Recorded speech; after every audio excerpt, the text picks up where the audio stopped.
Alors on va ouvrir et présenter rapidement l'outil qui s'appelle Alan, l'outil de paye évidemment.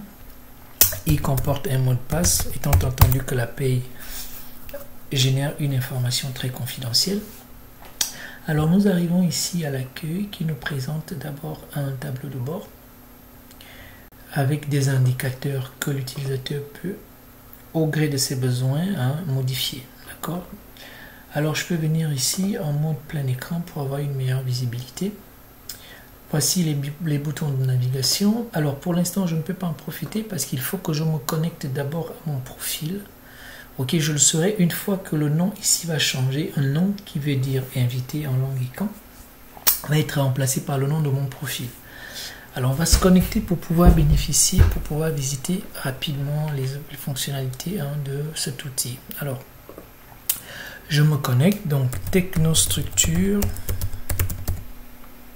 Ok, ensuite je mets le mot de passe. Et voilà, une fois qu'il note ici, bienvenue technostructure, ça veut dire que je suis désormais connecté à mon profil. Alors qu'est-ce que l'on va regarder? Eh bien on va commencer par regarder la bibliothèque. Ici c'est la culture générale, de façon générale sur la paye au Gabon. Ensuite on va arriver à data où on va renseigner les informations de l'entreprise. Ok. Effectif, c'est l'interface qui va comporter les informations du personnel avec ces filtres là qui me permettent voilà, de visualiser individuellement ou par fonction ou par poste ou par type de contrat. Ok, si je veux les CDD, les CDI, voilà, si je veux afficher, ainsi de suite. Alors on va souvent retrouver ça dans la plupart des interfaces. Ensuite j'ai le pointage, c'est la pièce maîtresse parce que à partir du point, c'est le pointage qui va générer l'ensemble des autres documents. Ok, donc je vais simplement rentrer la période, je vais choisir ici le nom de la personne, ensuite je vais venir mettre les infos de pointage, d'accord. Et une fois que c'est rentré, et bien évidemment je vais obtenir mes bulletins. Ok, donc il s'agira simplement de venir choisir le nom de la personne. Vous voyez comment les informations vont changer.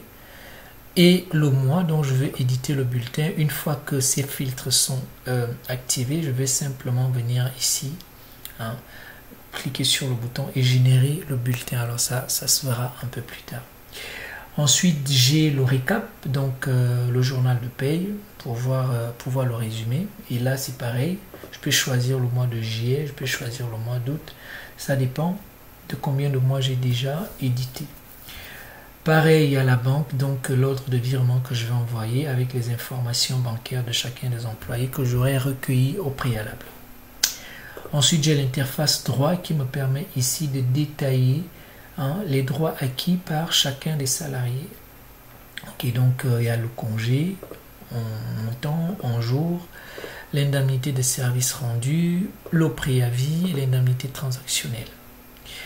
Ensuite, je peux faire un suivi de mes retenues sur salaire. Qu'est-ce que j'ai collecté? Qu'est-ce que j'ai payé? Je vais venir renseigner ici ce que je paye et qu'est-ce qui me reste à payer. Bien évidemment, j'ai les écritures comptables qui sont générées à partir du pointage également. Donc, une fois que j'ai rentré le pointage, ça va automatiquement me générer aussi l'écriture comptable que je peux venir regarder par salarié, voilà, ou par mois. Ok, voilà, c'est pareil, ou par année. Ok, bien évidemment, j'ai aussi, je peux regarder l'ID10, donc je peux l'éditer ici directement. Ok, par mois, voilà, il ne reste plus qu'à imprimer. Et pour ceux qui sont assujettis à la TVA, une fois que je l'ai, je vais simplement aller dans la plateforme e-tax pour simplement rentrer ces informations qui apparaissent ici. Bien évidemment, il y a également la DTS CNSS, voilà, que je peux éditer en fonction, voilà, des trimestres qui ont déjà été édités. Même principe pour la DTS de l'ACNAM-GS. Ok, je vais venir éditer, voilà, les noms, voilà, les trimestres dont je veux effectuer la déclaration. Et il y a bien évidemment la DAS, ok, avec toutes ces idées. Donc j'ai ID, donc j'ai ici l'ID 19, je vais venir choisir le nom de la personne. J'ai l'ID 20, Ainsi de suite. Donc j'ai tous les idées de ma DAS que je peux éditer une fois que le pointage l'aura été. Voilà, donc le pointage ici va être la pièce maîtresse de mon logiciel. Voilà globalement les différentes interfaces. Les prochains tutos vont montrer au fur et à mesure comment fonctionne chacune des interfaces.